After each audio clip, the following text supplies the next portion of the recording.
Hare Krishna, Krishna Krishna, Hare Hare, Hare Rama, Hare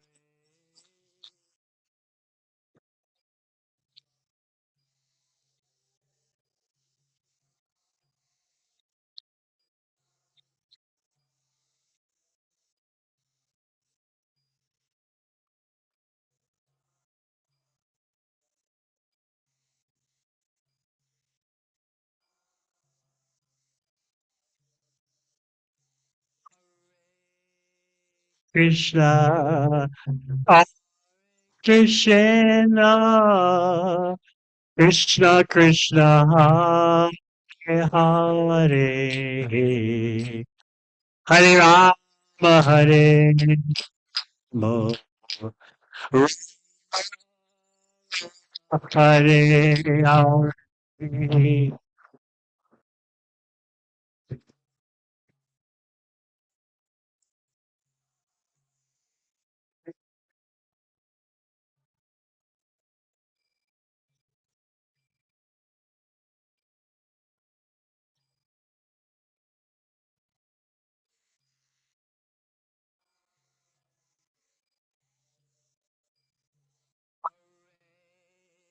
Krishna, Hare Krishna, Krishna Krishna, Hare Hare,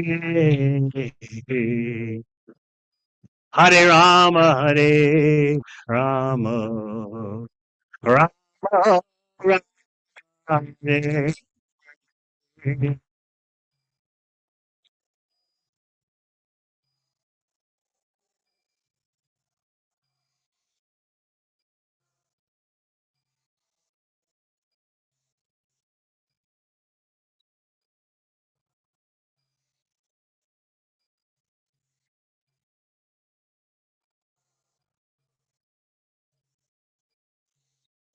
Hare Krishna, Hare Krishna, Krishna Krishna, Hare Hare, Hare Hare Rama, Rama.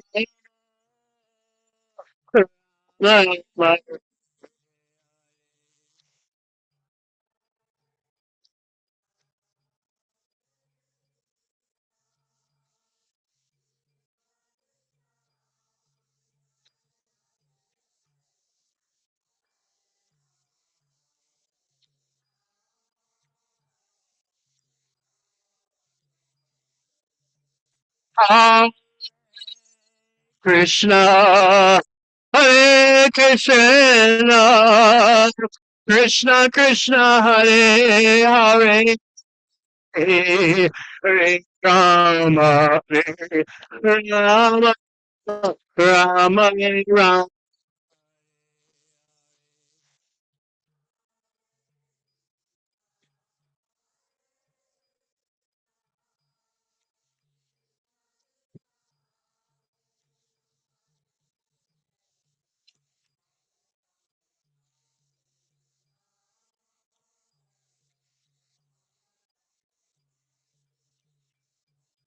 Hare Krishna, Hare Krishna, Krishna Krishna, Hare Hare, Hare Rama, Hare Rama, Rama, Hare Hare.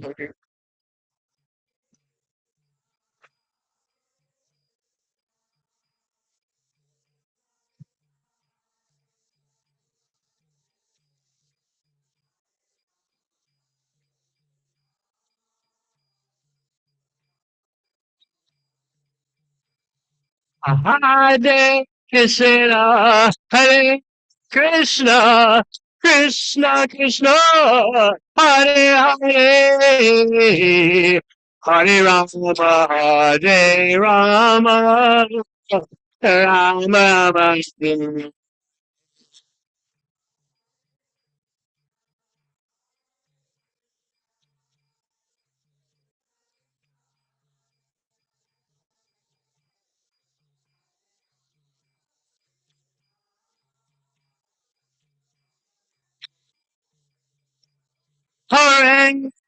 Krishna, Hare Krishna, Krishna Krishna, Hare Hare, Hare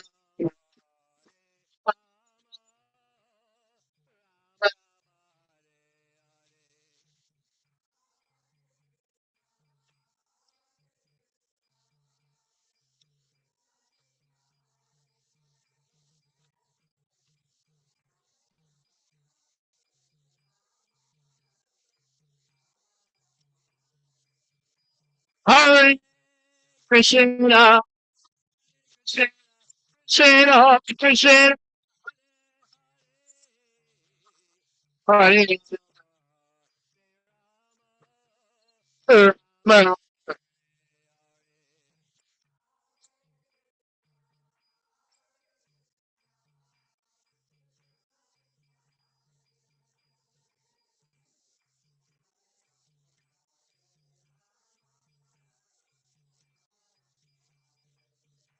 Hare Krishna, Hare Krishna, Krishna Krishna, Hare Hare Rama, Rama, Rama Rama, Hare Hare.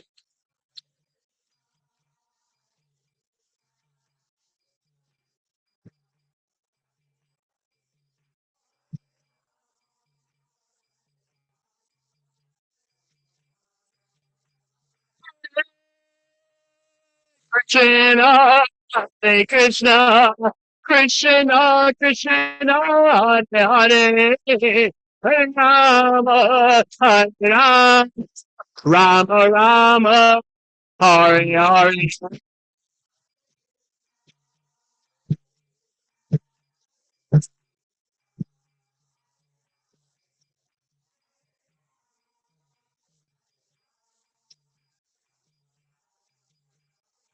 Hare Krishna, Krishna, Krishna, Hare Hare, Hare Rama, Hare Rama, Rama Rama, Hare Hare,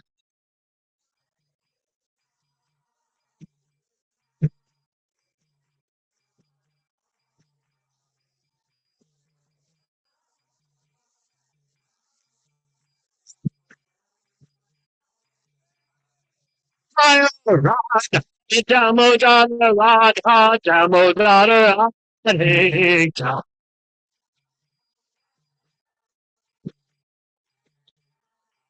Jaya Radha, Damodara Radha, Damodara Radha,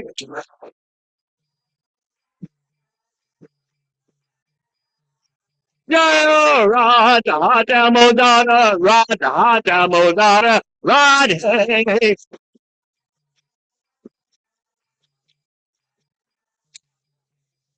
Go Premanandi.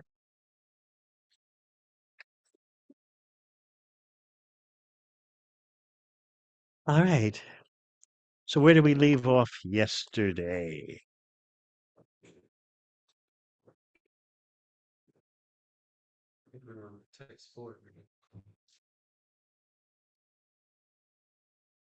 I was asking a rhetorical question.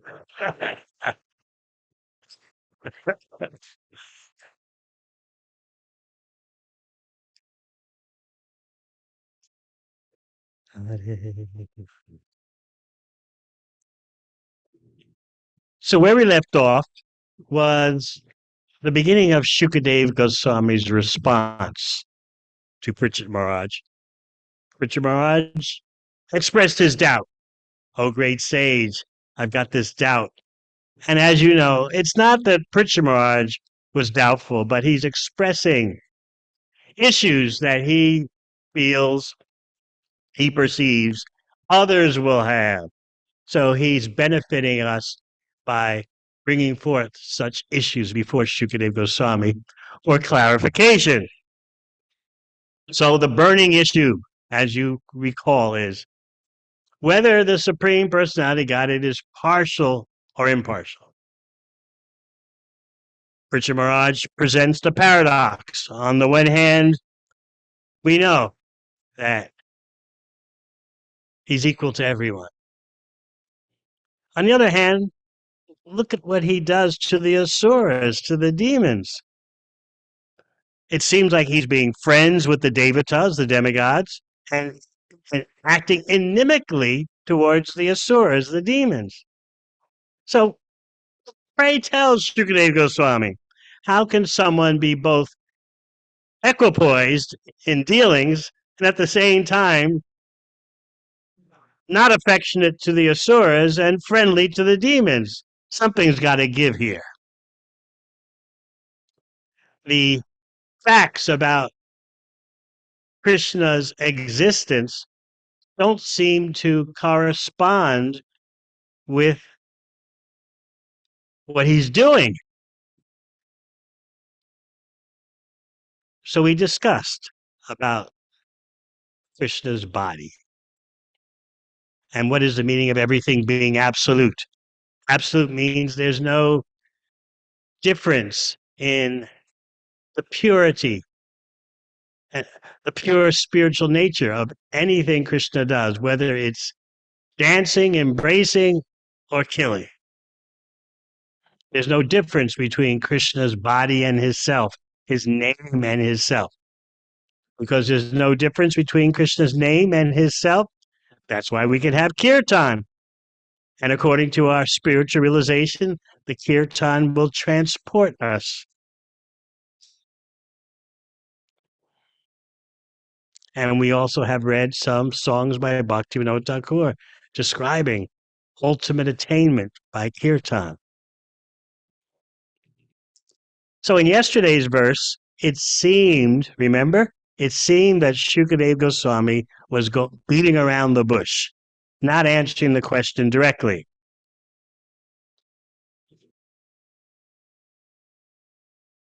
I want to review those questions once again. This is Pritchett Maharaj. O greatly fortunate and learned Brahmana, Shukadeva Goswami, whether Narayan is partial or impartial has become a subject of great doubt. Kindly dispel my doubt with positive evidence that Narayan is always neutral and equal to everyone. So we hear that his punishments and his offerings of favor both have the same value. That's what it means, absolute. Not that everything is one, homogeneous, but that there is variety, but all the varieties are of equal spiritual purity. That's why in the spiritual world, pleasure is as blissful as pain. This is inconceivable on the material plane. Everyone wants pleasure and they don't want pain. But in the spiritual world, because everything is absolute, pain is blissful as well as pleasure is blissful. They're just different types of enjoyment. Hard to understand it. This knowledge is called Advaya Gyan, the real knowledge of non-duality. Non-duality doesn't mean, in the ultimate sense, that everything is the same. Non-duality means that all the varieties have the same essence of purity. Hot, cold, pain, pleasure, fame, infamy. In the material domain, you want one of those dualities and not the other. But as soon as you embrace one duality, you must get the other. You can't just have one side of the coin. So people often say when they're going through a material ordeal, some kind of tribulation, suffering, well, in order to appreciate the goodness, the good times, you have to have bad times. But in the spiritual domain, there is no qualitative difference between so-called good times and bad times. Everything is 100% focused on giving Krishna pleasure. So even the pain in separation from Krishna is the peak of ecstasy. This is not masochism, by the way. It is not that there's the seeking of some kind of perverse enjoyment, material enjoyment through material suffering. I often tell the story when I was living in Copenhagen, Denmark. I just moved into a neighborhood. We started an ashram there in the late 70s. And there was a knock on the door. So I went to open the door, and there was a nice, respectable couple there. And of course, if you know anything about Denmark or like Amsterdam in the Netherlands, liberal is not the word. So there was a very nice looking couple in their 40s at the door. And hello, we heard you're our new neighbors. We just liked you to know that we're from your local masochist club and we're here for you. And, thanks for the greeting. We'll get back to you.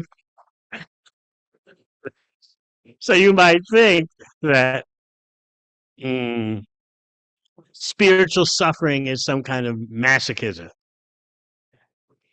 It has nothing to do with the material platform.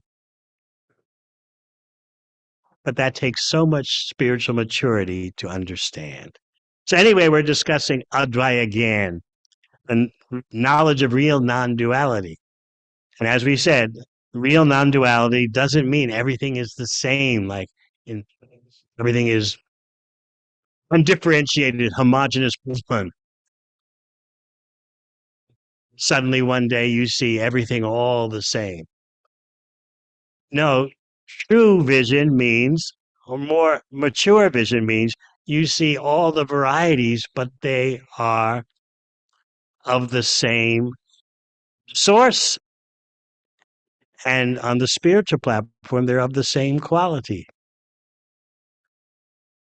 So in Krishna's abode, pain, pleasure, hot, cold, this, that, the other, all have the same effect. Satchitananda, eternity, knowledge, and bliss.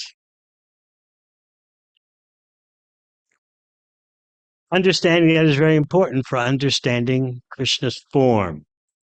Otherwise, we will speculate that I've had so much experience of forms, personalities, activities, qualities. All that's got to be material. And for something to be spiritual, that should mean no form, no qualities, no personality, no individuality, no activities. And then someone will say, isn't Krishna nirguna? Nir means without, guna means qualities. And of course, you all know who have studied Bhagavad Gita and Srimad Bhagavatam. The real meaning of nirguna means without material qualities, but it doesn't mean with no qualities.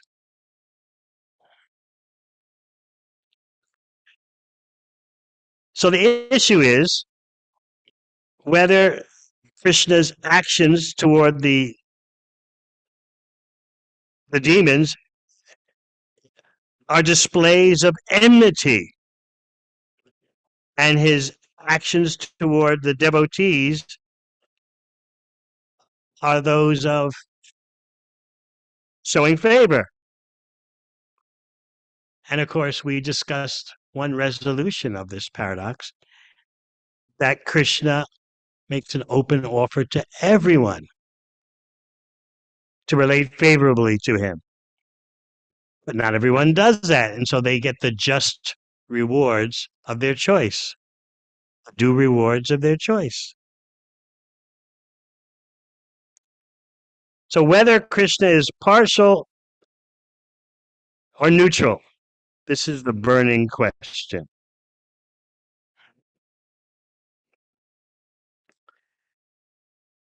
And we brought some understanding to this issue.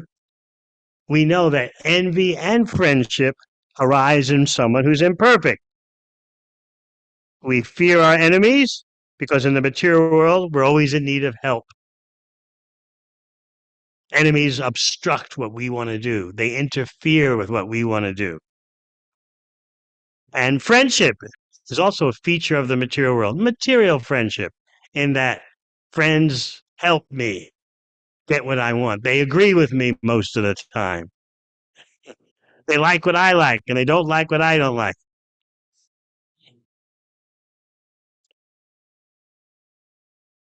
But the Supreme Personality of Godhead needs no one's help and fears no one. So therefore, no friends, no enemies. But if someone offers in bhakti, in devotion, even a leaf, fruit, flower, or water, Krishna will accept. Not because Krishna needs a leaf, a fruit, a flower, or water, but if there is bhakti, if there's devotion, he accepts the devotion.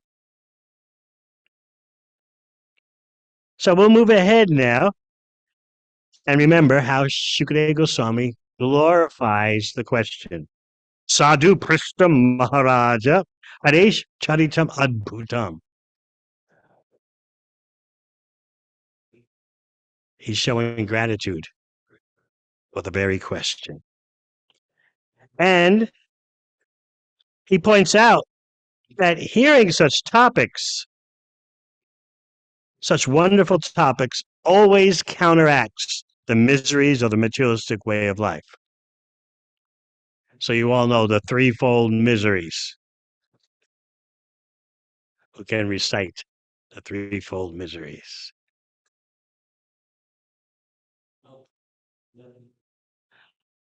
English, please. We appreciate your scholarship, but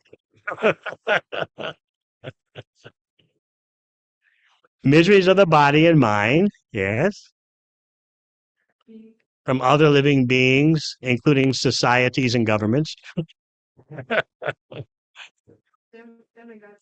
from material nature, droughts, like you just had a drought here. It finally rained yesterday. It's supposed to rain tomorrow.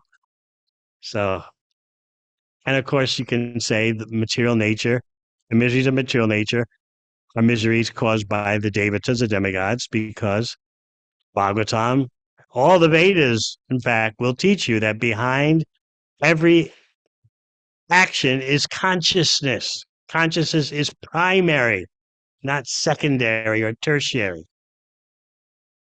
And we know this is why scientists are bewildered about consciousness, because it's not something that emerges from matter. It's not something that is a secondary, or it's not something ancillary added on to the universe. Bhagavatam stands firmly on the foundation that consciousness is primary, and there is the minute particle of consciousness, the living entity, and there is the supreme consciousness. And consciousness is, or the living entity, is the symptom of the non-material self, just like sunshine is the symptom of the sun. So if you would acknowledge that there's sunshine, that's a great step forward. But even better is to acknowledge that the sunshine emanates from the sun. So first, learned persons of the day have to acknowledge that there's sunshine. There's consciousness as primary.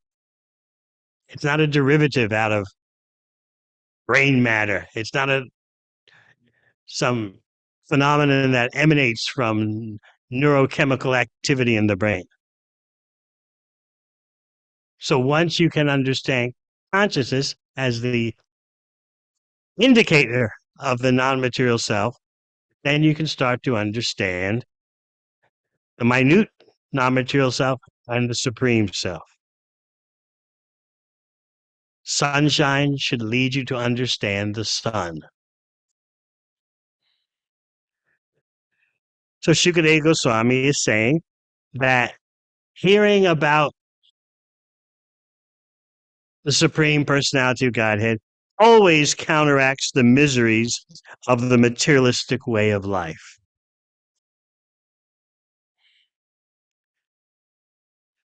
So now we'll review Shukadeva Goswami's answer.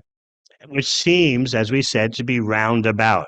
He doesn't seem, in our way of thinking, to address the issue spot on. Is the Supreme Personality guided partial or is he not? They say he's impartial, but look what he's doing. So how does Shukadeva Goswami begin his answer? Who remembers?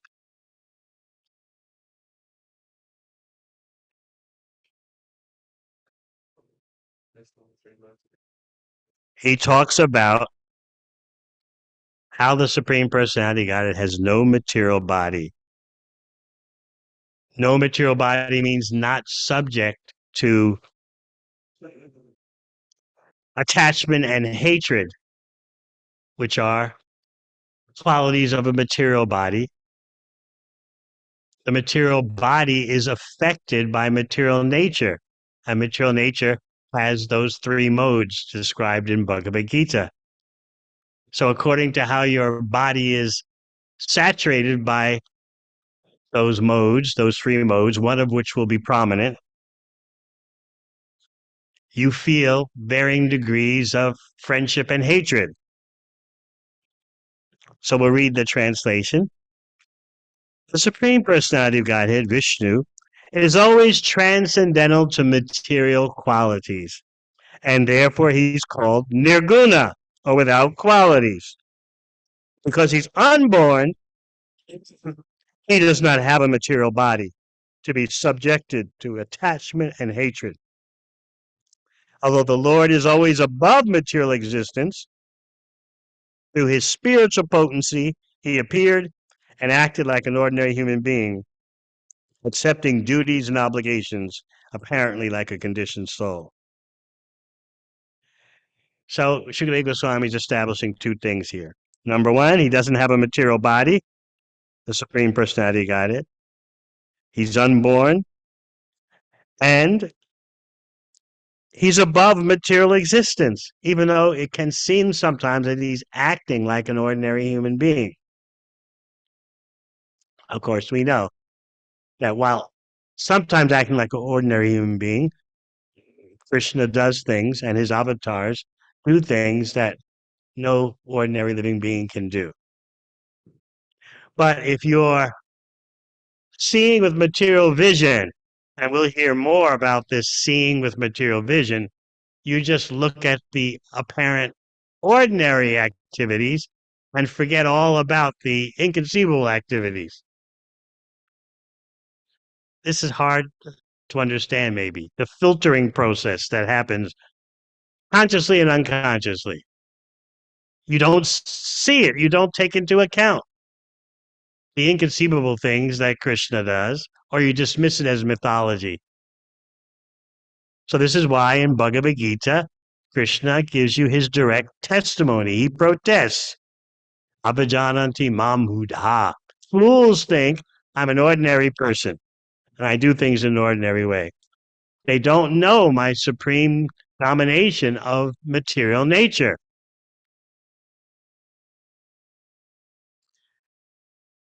So conditioned life means you have a material body, and the material body is dominated by material nature, which consists of three modes. And later in the chapter, you're going to hear, we won't get into it now, you'll hear that the three modes of material nature are set into action by time. And according to time and its dictates, sometimes one mode of nature is dominant, sometimes the other. The three don't increase or decrease simultaneously. So it's time that's the playing field for the modes of material nature to act. And of course, ultimately, everything is under the direction of the Supreme Personality of Godhead, Supreme Consciousness.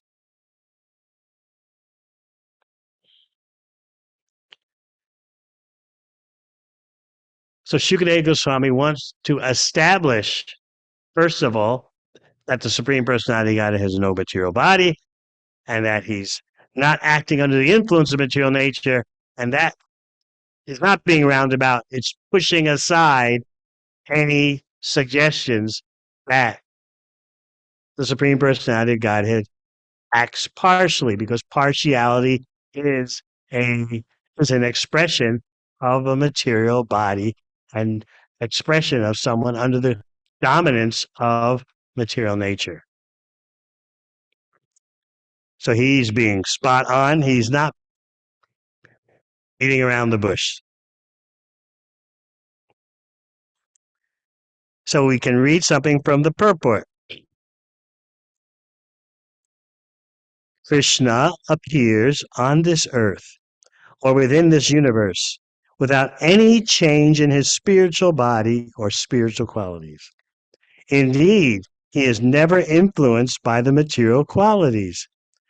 He's always free from such qualities, but he appears to act under material influence. This understanding is arupita, or an imposition. When we see through our lens that, oh, this Krishna is a product of material nature or acting under the influence of the modes of material nature, you're imposing conceptions upon what you see.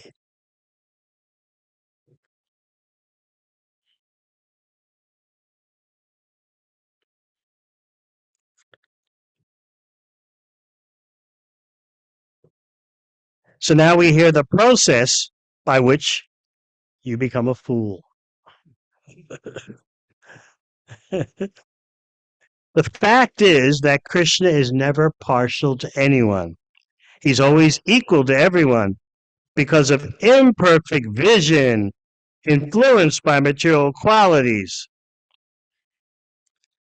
One imposes material qualities on Krishna. And when one does so, he becomes a fool, a mudita. So that's the process. My vision is affected by the material modes of nature, and then with that material vision, I impose a certain conception upon Krishna. I think I know what I'm talking about. Yes, he is an ordinary person. Or sometimes the demons would think, very powerful ordinary person. I often tell the story of how during my university years, I wanted to study Bhagavad Gita. And so there was a course in so-called Hinduism taught by a world-famous professor at Yale. And there was only one problem for me in taking that course, who remembers? It met at 8 a.m. for any bona fide student of that time. It was horrible. We didn't care what the course was. We weren't going to get up at, because that meant you had to get up like at 7:15 in the morning, shower, and dash out the door to get to an 8 a.m. class. When our usual schedule was go to sleep at 2 a.m., get up at 10 a.m., and dash for an 11 a.m. class. So, for the sake of studying so-called Hinduism, I decided to make the supreme sacrifice and get up at 7:15 a.m. to attend this 8 a.m. class, taught by a world-famous professor, still very famous. Some academics told me a couple of years ago, "Oh, you should have taken his course. He's great." So I did try to take it. Hey, so the first day of class, he gave the reading list, the books we should purchase from the university bookstore, and he gave the first assignment. I want you to read a section of the Upanishads and write an essay on what you think it means. I said, wait a minute. I'm getting up at 7:15 in the morning, supreme sacrifice, to attend a class where the professor tells me I should write an essay speculating on what I think it means. I don't have to come to class to do that. I can do that at 2 a.m. in the morning. So I said, forget it, I'm not taking this class. But I went to the university bookshop and I bought all the books for the course. And I figured I'll study them on my own. So one was I still remember the title. There's one very dry looking textbook called Yoga, Immortality, and Freedom. The title sounded really catchy, but when I opened the book and looked through it, it was just a technical description of what yogis supposedly did to gain mystic powers. And it wasn't written by anyone who had that kind of experience. It was just written by someone who had accumulated various tidbits of information. So then I looked at the other recommended book on the reading list, which I purchased from the bookshop, and it was Bhagavad Gita, a version by a British scholar. So, being a typical student of the early 70s, all whom were, most of all, were activists, down with the system, down with the empire, down with colonialism, imperialism. This is the time of the Vietnam War. So many students were outraged that if they were not attending school, they would be up for going to Vietnam. And if they somehow or other failed their studies and and couldn't enroll in another university in time, off to Vietnam they'd go. So they were really enraged. So that was the mindset. Aropita, the imposition. So I said, oh, Bhagavad Gita. And who's the commentator? A British scholar, eh? So then I flipped through the book. There were the verses in the front and his commentary in the back. So I just flipped to his commentary. And then I read something which totally repelled me. He said, Krishna is a concept meant to satisfy both the intellectuals and the sentimentalists. So something in the core of my heart told me, immediately toss this book in the trash can. That was my first spiritual experience. I couldn't figure it out why this clear, direct voice from the core of my heart said, "Throw it." You don't call rubbish bin. That's British. What do you say? Trash. Okay. In Australia and New Zealand, we say rubbish bin. So sometimes people talk about their preliminary spiritual experiences. So that was mine. Throw this book in the rubbish bin. So I just, my mindset was not that I had any knowledge about Krishna. My mindset at the forefront of my mind was, who is this British colonizer, imperialist, ruining the native people of India's book? I said, one day I'll find a real translation and commentary of this book. I'm not reading any so-called versions by exploiters, oppressors. So, as you know, a month after I graduated, I started reading Bhagavad Gita as it is. I had, right before graduation, I had gone to see my dean of studies.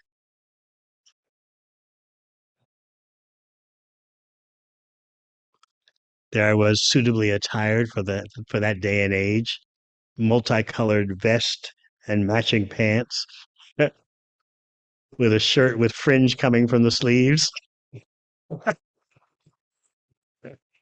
Fashionably attired, not very. How do we say? We used to call it back then Mod Squad. Big hairstyle. So I looked at him and said, I don't see much place for myself in materialistic society as it is.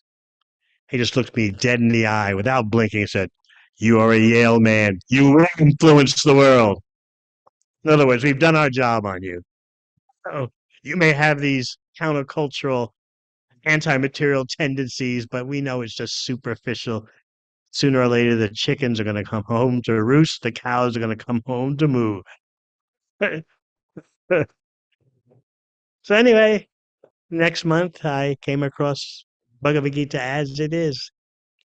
I was stunned by such wisdom and knowledge, authoritativeness, not in terms of being it dogmatic, but just someone knew 100% what they're talking about. They had that kind of conviction. Not that they were ramming it down your throat, but just this is the way it is. And using logic sometimes and presenting exactly what Krishna says and showing how it applies to our life. So I was shocked. Never read anything like this in my life. I've studied under the greatest brains in the world and never seen anything like this. Someone who could speak so authoritatively, who had at his command, all this kind of knowledge and wisdom, and who dared to say that there is the supreme consciousness. Because generally all the spiritual books would always either be voidistic or impersonalistic. Ultimately, there's nothing. I used to be attracted by that kind of statement slightly. Cosmic musicians would put out recordings with the title Nothingness Is. So, well, it's deep. Nothingness is. You don't know anything, and those kind of things sound cool. So either you were a voidist, it's just all ultimately nothing. The universe just came from random fluctuations of nothingness. Or you were an impersonalist. It's all one, man. It's just everything is everything. I am you, you are me. We are all it. But when I read Bhagavad Gita as it is, it presented there is an impersonal manifestation, yes, but it's subordinate to the person. And I thought, that makes complete sense because it takes the person, a conscious being, to be impersonal.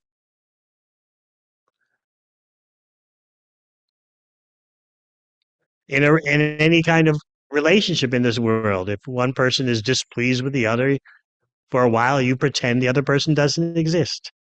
Do you do that? Does your wife do that? Do you do that? Oh, that was a safe answer. It takes a conscious entity to be impersonal. So Krishna says in Bhagavad Gita, Brahmano hi pratishtaham. The impersonal Brahman is based on me.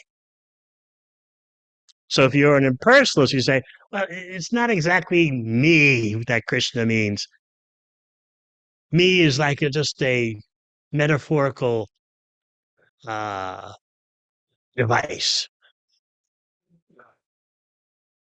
Just like Gari Krishna says something. I am now recording this. It's not you who's actually recording. What you really meant was the impersonal cosmos of which you are a temporary figment. So now I'm recording. I'm doing it.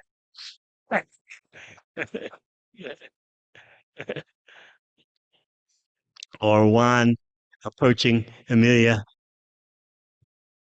I'd like to marry you. And what does she say? Well, it's not really me. So it is the impersonal oneness that you're going to marry. So how to account for all the personal variegatedness if you're an impersonalist? You say the personal variegatedness is an illusion that somehow or other appeared out of the oneness, which doesn't make sense. If everything is one, everything is one. How is it that illusion can manifest from pure oneness? Like I often explain, sometimes you go to a spiritual seminar or workshop, driven by a bodhisattva, someone who says, I'm from beyond. And so I've heard this before. You see, I was perfectly merged in the oneness, and then I felt compassion, and I came down to the earthly plane to deliver all the suffering living entities. All you have to do is point out to such person, if you were perfectly merged in oneness, how do you feel compassion? Who feels compassion for who? There's just oneness.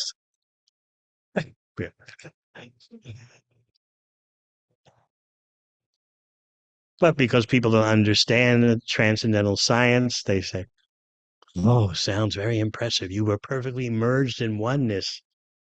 Oneness is oneness. There's no one to feel compassion, and there's no one to show compassion to. So if you're an impersonalist, you have a problem accounting for all the personal variegatedness. Where did it come from if there's just pure oneness?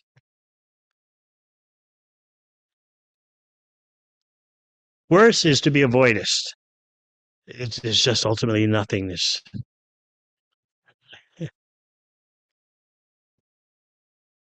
I remember once Srila Prabhupada was talking to a nice Zen Buddhist leader in France,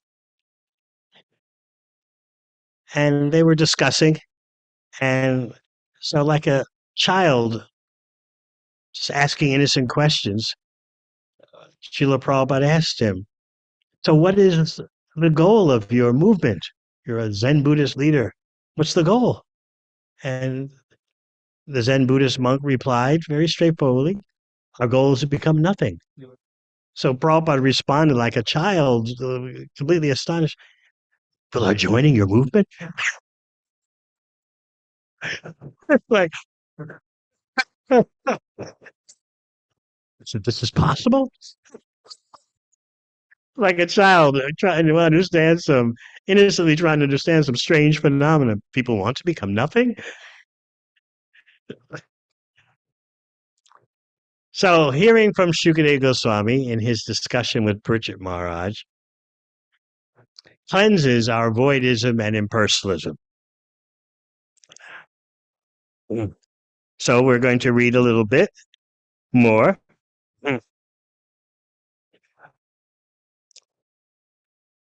We talked about the process for becoming a fool, in Sanskrit, mudha. The fact is that Krishna is never partial to anyone. He's always equal to everyone. But because of imperfect vision, and that imperfect vision is influenced by the modes of material nature, you then impose material qualities upon Krishna. And in so doing, you become a fool.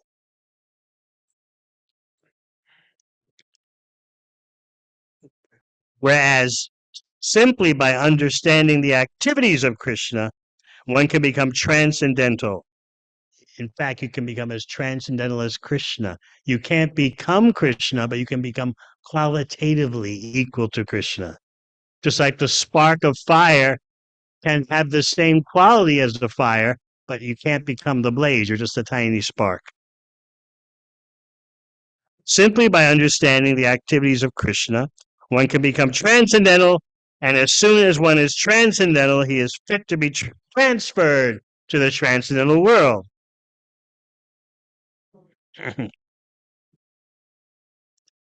So Krishna can seem, according to material vision, aropita, to take on the qualities of someone under the domination of Trigunamai, the three modes of material nature. So what's happening, though, is we are imposing quality of unequal vision. We're imposing that on Krishna. And that quality of unequal vision is a product of the modes of material nature. We're on the controller of material nature. We're imposing those material qualities. So we're confused. Krishna is the master of material nature, yet we're looking at Krishna with qualities born of material nature and then imposing those qualities on Krishna, forgetting or not knowing Krishna is the master of material nature. So in other words, we got a lot of nerve. We're really confused. So Shukadeva Goswami will now explain further. Sattvam rajas tama iti prater natmano gunaha etesham yugapad rajan rasa ulasa eva va. My dear King Bridget, the material qualities, sattva-guna, rajoguna, and tamoguna, all belong to the material world and do not even touch the Supreme Personality of Godhead. So then we get some information about those three modes of material nature. These three gunas, these three modes, cannot act simultaneously by increasing or decreasing. So the purport will explain that sometimes the mode of goodness surges and dominates over the other two, and sometimes one of the other two remaining surges or dominates, and the others recede. So why is that important? Because bodies are predominated by a particular mode of material nature. And so let's say your body is dominated by the mode of passion, which is so common these days. Everything is either passion or ignorance. So everything is mixed, but there's always a predominating one of those three modes: goodness, passion, or ignorance. So your body is dominated by passion. That means you're always full of hankering, desiring. I've got to have this. I've got to have that. I've got to buy this. I got to increase my worth, my financial worth. I got to have better and better and better, more, more, more. So your body has that predominating susceptibility due to your karma from your past life. So that means when under the influence of time, the material mode of passion, Rajaguna, surges to the top. You are susceptible to being bounced around by that surge of voltage, so to speak. And so persons in that particular dominant mode of nature increase. Their numbers increase, their influence increases.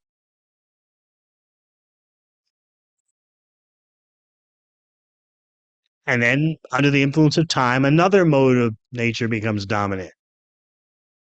Tamoguna, destructiveness. And so that's when human beings, individually and collectively, go on a rampage. It's like I was just reading how, despite the pandemic, despite climate disturbance, the past 4 years have seen every one of the past 4 years has seen an increase in spending by the non-nuclear powers, spending on nuclear weapons. 4 years in a row.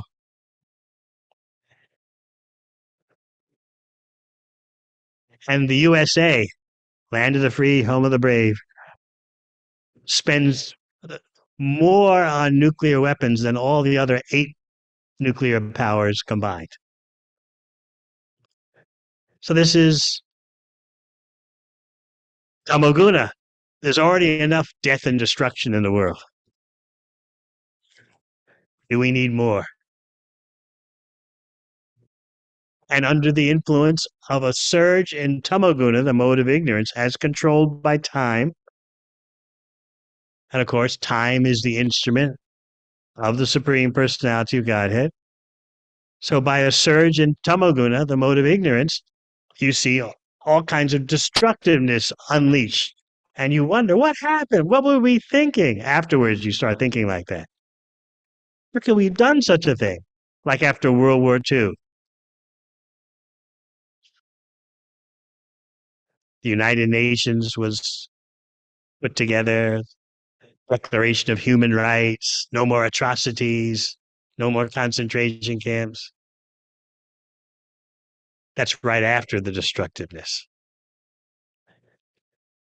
That can be traced to increase in sattvaguna, the mode of goodness, where people become reflective, contemplative. Why did we spend all that money on nuclear weapons?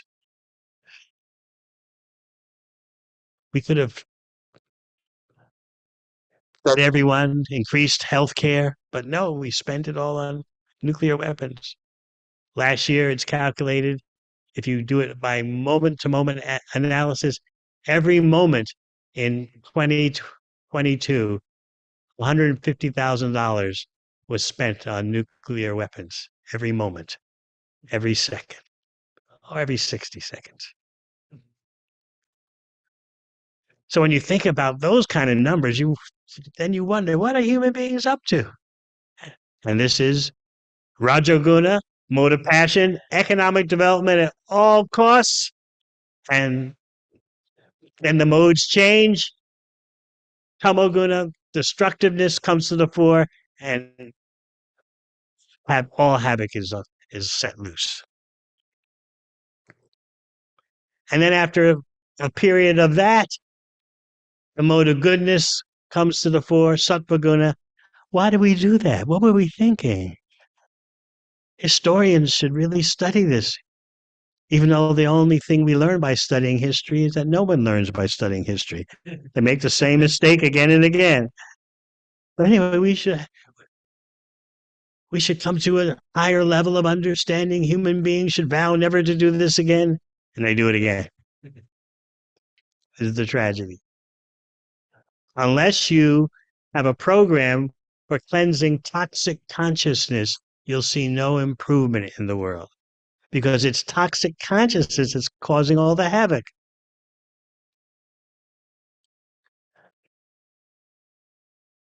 Even if you do, as some scientists are saying, we just got to realize this planet is finished, transport as many human beings as we can to another planet. What's going to happen on the other planet? They'll trash it out because you're bringing the same consciousness. So it is not being pie in the sky and dreamy to focus on transforming consciousness. It's actually the only real game in town, the only real approach, the only real therapy.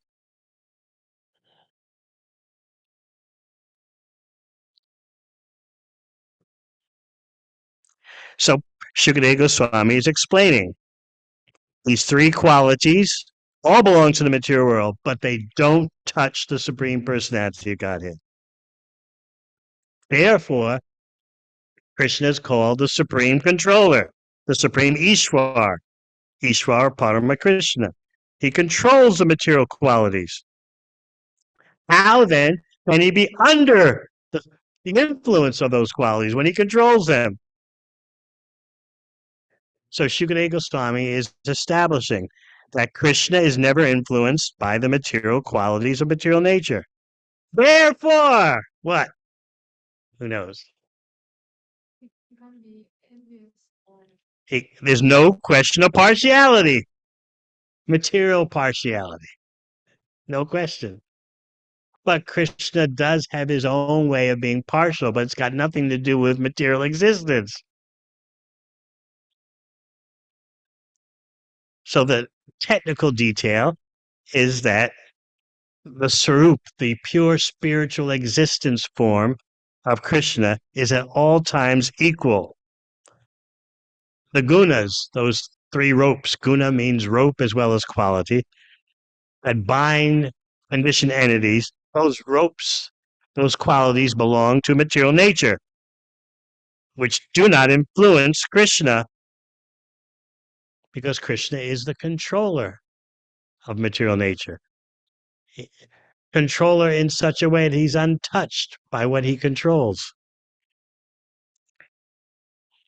And that material nature is his external energy, not his internal energy. But for Krishna, actually, all his energies are spiritual, but his spiritual energy can act material. But for Krishna, it's all spiritual. Just like an engineer working in a powerhouse, power station, just sends out the juice, the electricity to your home. It's up to you whether you use electricity for heating or cooling. That's not up to the engineer. So you may say, well, this electricity is cooling and this electricity is heating. But for the powerhouse engineer, it's just electricity.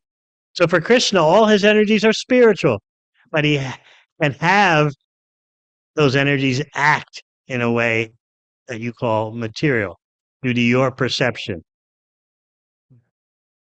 Material means you don't see the connection between the energy and the energetic source.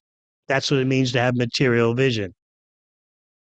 It's like looking at the light that's still out there for this day and not understanding it's coming from the sun. Although the sun is so-called setting, I just see light out there. It's like saying, it doesn't make sense in English, I still see some shine out there. No one says that. What do you say? Sunshine. By doing that, you're immediately connecting the energy to the energetic source. You don't say shine. It's a shiny day. Oh, it's a sunny day full of sunlight. But we're so accustomed in material consciousness to referring to energy without referring to the energetic source. So that is one of the problems that Bhagavad Gita sets out to correct.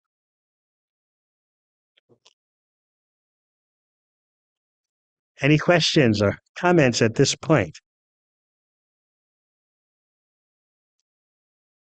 See, everyone's got their thinking caps on. Yes.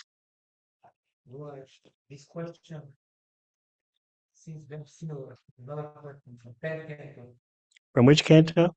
10th Canto. 10th canto. There was Swami is asking, but Maharaj is asking how Krishna is dancing with other people's wives. So, similar question. Similar. Uh, in the same, on the same continent, but not actually in the same city.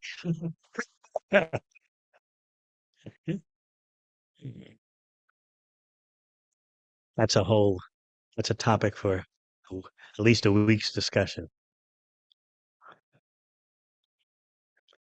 Again, if you understand that all the energy belongs to the energetic source, if you truly understand that, then you have no problem. Everything is Krishna's energy. I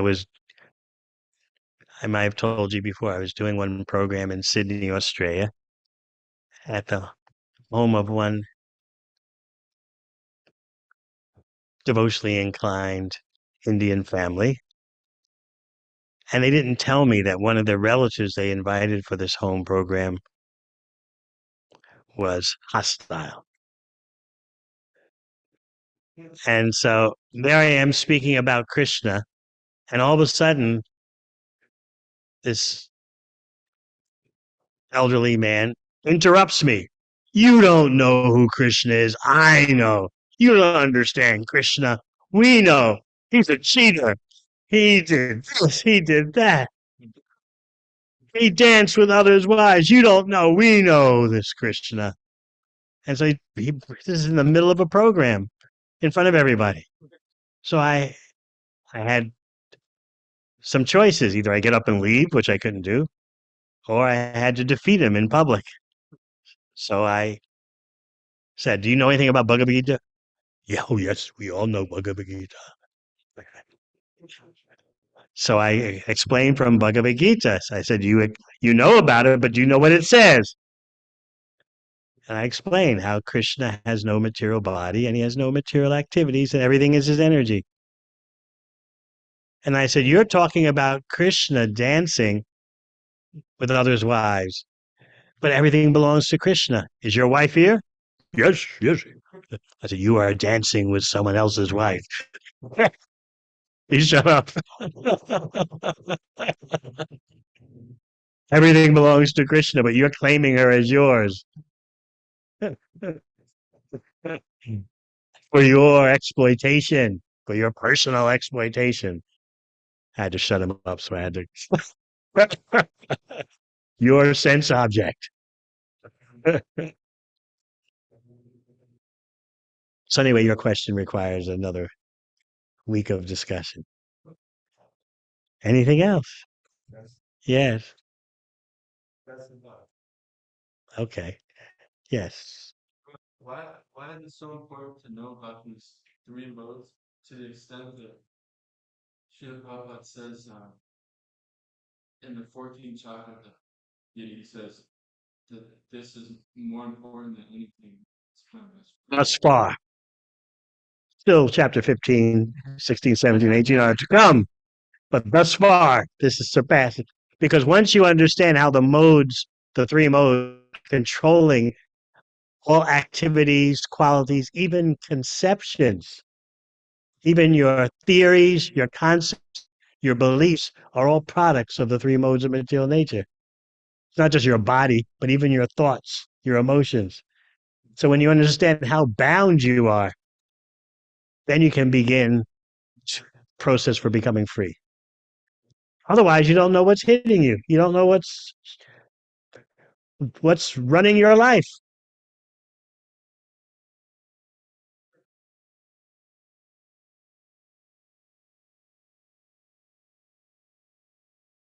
So when you truly understand the science of the three modes of material nature and who is behind it all, then you can become, as Bhagavad Gita says, you can become as free as the Supreme Personality of Godhead, who's above the modes, who's the source of the modes.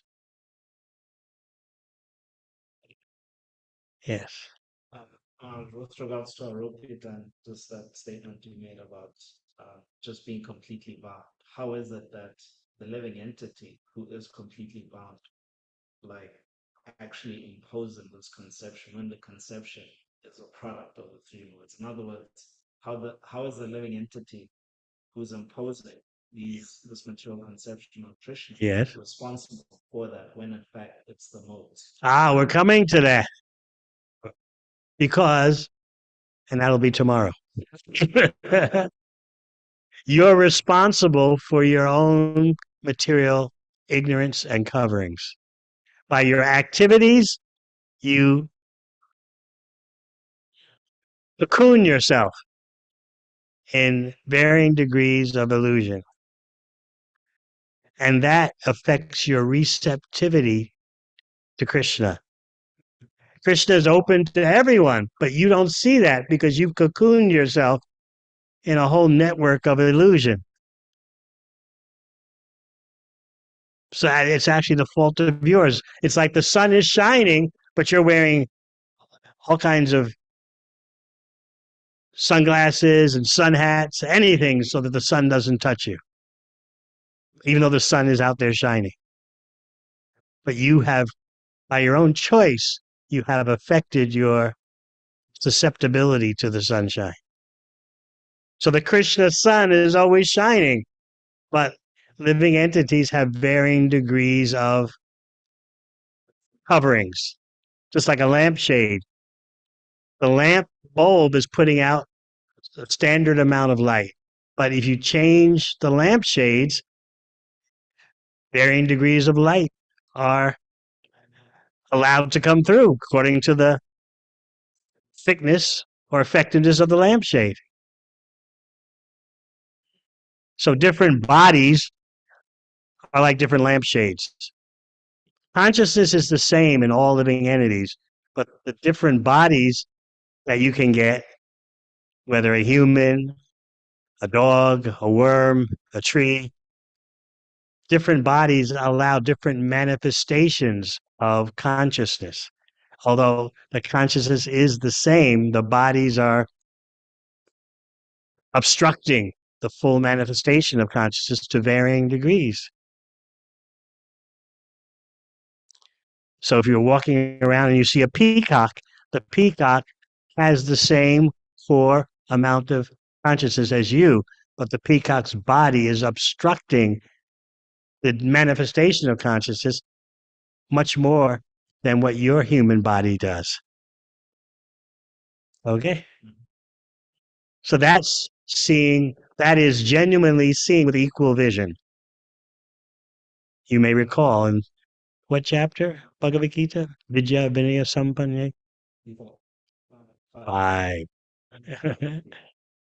Krishna says someone's actually a wise person, a professor, if they can see that a dog, an elephant, a brahmana, spiritual intellectual, or even a dog eater, they're all the same.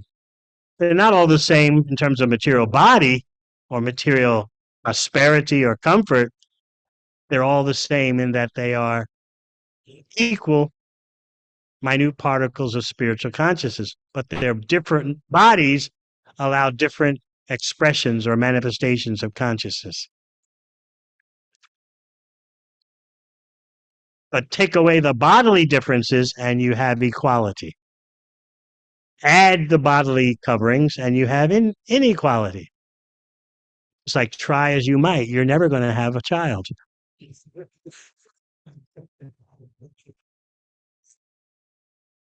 You're not equal to the bodies that can have children.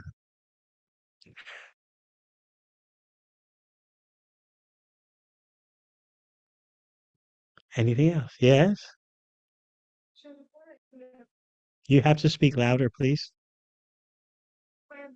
The activities of Slow down now. become transcendental. And also you mentioned that by understanding Krishna, we can become as free as him. So my question is, what is practical symptoms that a person really understand transcendental nature of Krishna? Because when I read in Bhagavad Gita, okay, Krishna is transcendental. Now I can say, okay, I know that Krishna is transcendental. But what are the symptoms that I really know, not theoretically, but practically, how my behavior or activities are changed? Krishna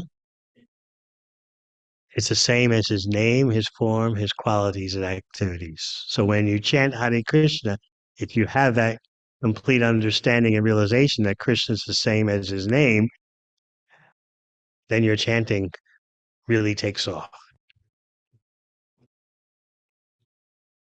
So you always have to think Krishna is the same as his name, his form, his qualities, his activities. So either way, you get the full presence of Krishna, whether from his name, form, qualities, or activities. That's why hearing about Krishna is the association with Krishna. Hearing is more important than seeing, because unless you know what you're looking at, you cannot benefit by eyesight alone. You have to hear. This is what you're looking at. You need the knowledge coming through the ear. Studies have been done of college students, and they're presented with a powerful microscope, and they say, and they're instructed, look through the microscope. What do you see? They can't make heads or tails of what they're seeing, even though it's right before their eyes. They have to be instructed through the ear. By the way, this is what you're looking at.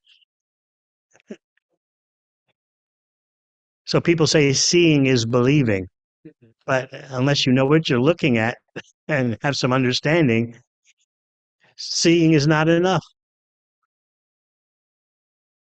So that's why Bhagavad Gita and Srimad Bhagavatam stress hearing. Hearing about Krishna is the same as seeing Krishna. This is hard for us to understand. We think seeing is the ultimate. But why so much stress on just one of your senses? You have other senses beside your vision, eyesight. Why have you suddenly exalted seeing to the number one position? That's your own construction, your own fabrication, which is a symptom of Kali Yuga, the age of darkness. I need to see it to believe it. You need to hear, and then you can understand what you're seeing. So that's why Krishna says in Bhagavad Gita to Arjuna, Maya sakta manapartha yogam yujan marashraya. Asamsayam samagram mam yatha gasyasi tatstranu. Just listen. I'm going to teach you how your consciousness can be attached to me. You'll know everything without any doubt. Just listen. Okay? Yes. Thank you.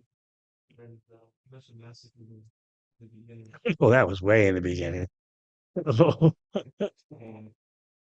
And was just an aside. Anyway, you want to ask about that? I don't know so much about it. being practice your subconsciousness is something we can learn the essence of our problems around consciousness, and that can be fuel for masochism if somebody has that tendency. So how do you avoid Avoid which tendency? masochism? Being ourselves up, masochism.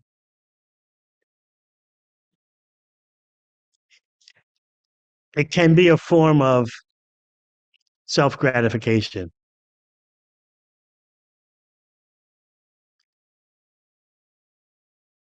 brought about from mistreatment by others.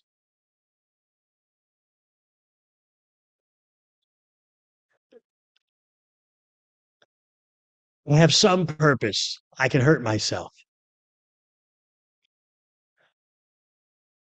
Or I'm feeling so much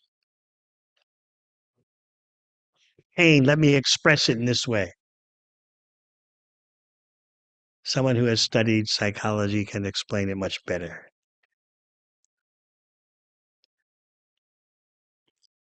You can ask the wife of our friend from State College. His wife is a psychologist. Yes? She, she can explain in psychological terms.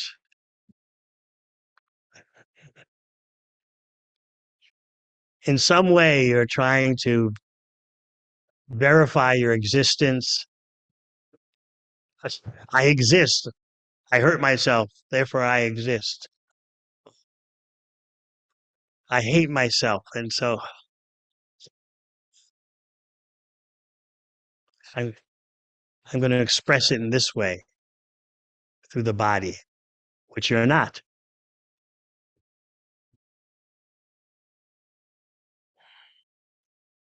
So that was just an aside. I didn't mean to lead the whole discussion. I was just, surprised. I opened the door and normal looking man and woman in their 40s greeting me so cordially. We're from your neighborhood masochist society. We just want you to know we're here for you. I was kind of speechless. That was my play. Okay? Not to get into a whole discussion of psychology of masochism. Thinking about it. Yeah. Well, next time you go to State College, you can ask the wife of our friend here. Anything else? Yes. Perhaps when we are speaking about being completely influenced by the modes, generally we know that we are trying to be in a situation where we are influenced mainly by the mode of goodness. It's favorable for going to the pure mode of goodness. So sometimes for the preaching purposes, we have to actually spend time in the big cities where it's difficult to find much. New York, it's so easy. Some places. Some places where So I used to think New York was the greatest place in the universe. Action at any moment, the city that never sleeps, any kind of entertainment you want, easily available. But go on. Well, basically, yes. What should be the mentality of devotee? Give stress to the preaching and take whatever is necessary for this, or rather consciously looking for places where he can kind of cultivate such a word.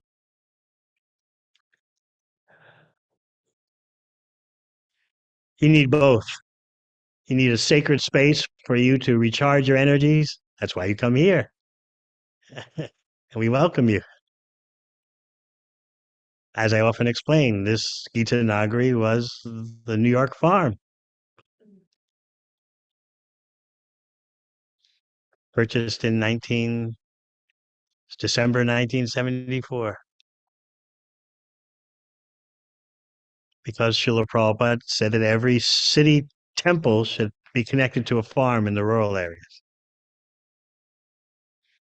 So back then, devotees from the New York temple would regularly come to Gita Nagari to rest and to take milk and bring it back to the city. And then over a passage of time, things got a bit disconnected. And the original vision of Srila Prabhupada became a little lost.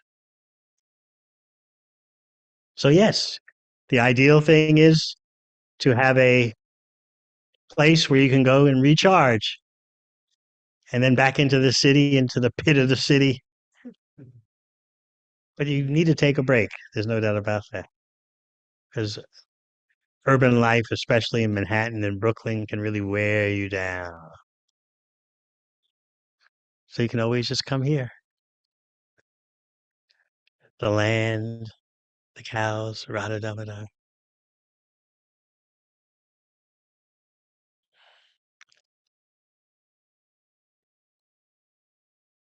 Anything else? So we want to finish with some words from Bhaktivinoda Thakur. Some of you may know this song, and it's a song of gratitude, appreciating every aspect of bhakti, aspects that you might consider merely ritualistic. But Bhaktivinoda Thakur is pointing out to you that these spark bhakti, they spark devotion. So don't take them lightly. So I'll read. Shuddha Bhakata Charana Renu Bhajana Anukula Bhakata Seva Padama Siddhi Prema Latikar Mula. Dust from the lotus feet of pure devotees is conducive to devotional service, while service to the Vaishnavas is itself the supreme perfection, as well as the root of the tender creeper of divine love.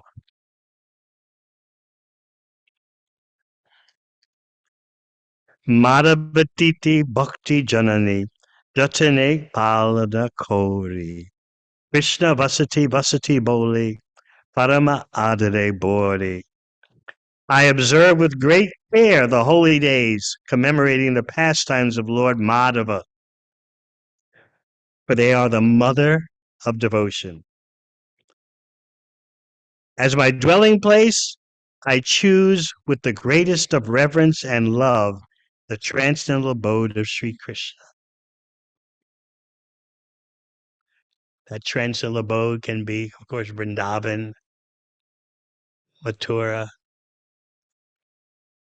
Navadvip, but it can also be a place predominated by the deity form. Sri Sri Radha Damodar, for example, Sri Sri Radha Govinda.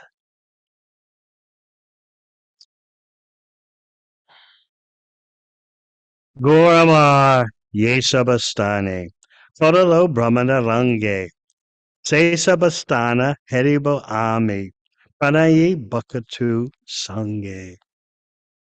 All those places where my Lord Gaura Sundar traveled for pastimes, I will visit in the company of loving devotees. How many of you have been to Mayapur in the company of loving devotees? Raise your hand. Yes. Mridanga Vaja Shuni Teman Abasar Sadayache. Gaura Vihita Kirtana Suni Anande Hridaya Dache. My mind ever longs for the opportunity to hear the music of the mridanga. Upon hearing the kind of kirtan ordained by Lord Gaurachandra, my heart dances in ecstasy. I'm always asking devotees to learn how to play mridanga properly, because without proper mridanga, the kirtan kind of drags. But these days, it seems everyone wants to learn harmonium. But without mridanga, kirtan is ineffective. Doesn't launch. So here you hear Bhaktivinoda Thakur saying, "My mind longs for the opportunity to hear the music of the mridanga." Upon hearing the kind of kirtan ordained by Lord Gaurachandra, my heart dances in ecstasy. Yugalamurti Deki Amor, Parama Ananda Hoy, Prasada Seva Kodi Te Hoy, Sakala Prapancha Joy. Beholding the deity forms of the divine couple, Sri Sri Radha Krishna, I feel the greatest joy. By honoring the Lord's prasad, I conquer over all worldly illusions. No one has any problem with that last one, right? By honoring the Lord's prasad, I conquer over all worldly illusions. But remember, beholding the deity forms of the divine couple, I feel the greatest joy. Yetina grihe bhajana teki, vihete goloka bhaya. Karana siddhu dekiya ganga. Sukha nasima hai. Goloka Vrindavan appears in my home whenever I see the worship service of Lord Hari taking place there. When I see the Ganga, that river of nectar emanating from the lotus feet of the Lord, my happiness knows no bounds. So this is Bhaktivinoda Thakur giving you his personal experience. He's doing arati at home to his deities at home, and he sees his whole house turn to Goloka Vrindavan. So he's showing you the peak potential.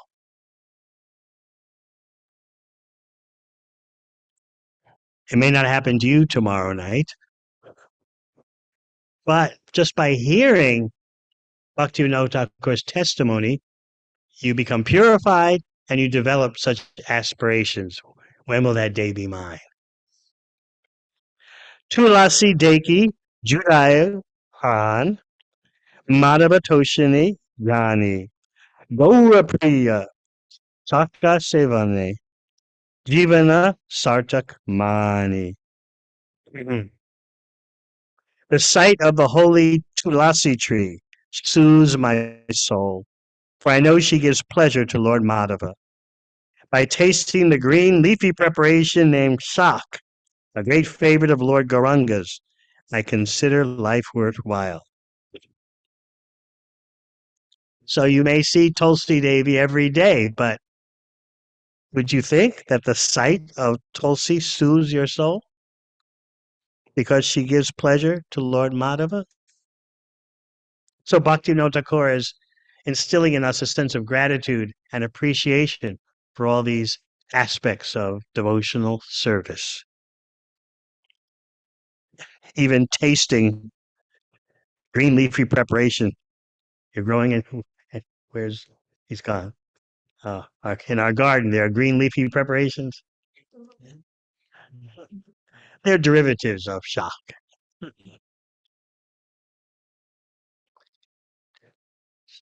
When Chaturmasya comes, it's a great debate amongst devotees, which I don't get involved with.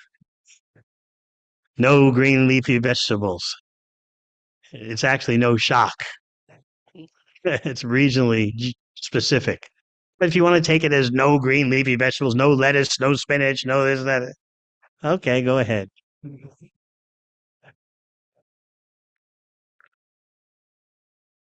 Because in India, especially Bengal, shak is considered such a luxury. So you're giving it up for the month of Chaturmasya. But often devotees take it to mean all green leafy vegetables. Okay. Final verse. Bhakti Vinod Krishna Bhajane Anukula Pai Jaha Prati Devase Paramasuke Swikar Koye Taha. Whatever Bhakti Vinod obtains that is favorable for the service of Sri Krishna, he accepts every day with the greatest joy. So again, as I said, this is a song of gratitude, and it deepens our appreciation for all the aspects of bhakti, even some that we might think are just traditional rituals. But then you find out that there's a wealth of knowledge and wisdom behind those aspects which you might consider just traditionally ritualistic. Any last questions?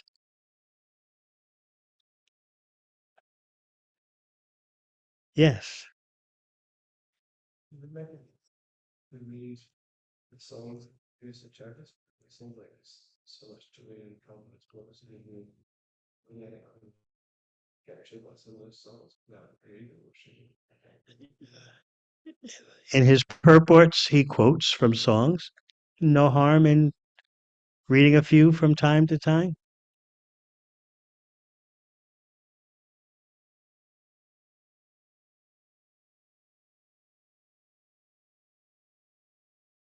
Your first obligation is to finish Srila Prabhupada's books several times, but we won't persecute you if you happen to take a peek at a Vaishnava songbook.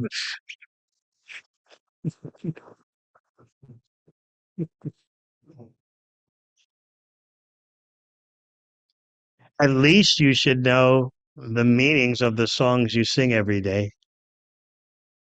the purports of those songs, from the Gurvastaka in the morning at Mangalarti to Tulsi Puja. Oh, you should understand. You'll be purified even if you don't understand just by singing these transcendental songs, but the impact will be much better if you know what you're talking about rather than just blindly repeating. But still blindly repeating, there'll be benefit. It's a non-material sound vibration. But even better would be if you know what you're talking about, what you're singing.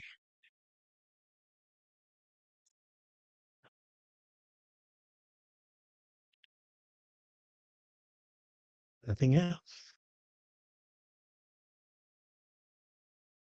So tomorrow, I thought we could, besides doing a little bit more of Shukadeva Goswami's response, which can get a bit technical about the three modes of material nature,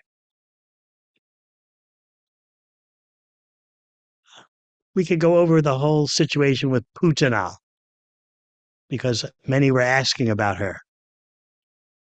And she's an example of the general impartiality of Krishna. But then there's some fine print. Generally, you could say she got the same position as Krishna's mother, but then there's always fine print. She attains a spot in the spiritual world in Goloka Vrindavan, but a section predominated by Sukhaishvarya, happiness and opulence, not the section that's dominated by the pure, intimate, spontaneous dealings of prema. So generally speaking, you say she got the same position like Krishna's mother, but there's always a fine print that in the innermost part of Goloka Vrindavan, that's where Krishna comes under the control of his devotees' love. That's a special domain. This is explained by Vishwanath Chakravarti Thakur and Jiva Goswami. We may get into that tomorrow, just giving you advance notice. All right. Thank you very much. Hare Krishna. Hare Krishna. Krishna.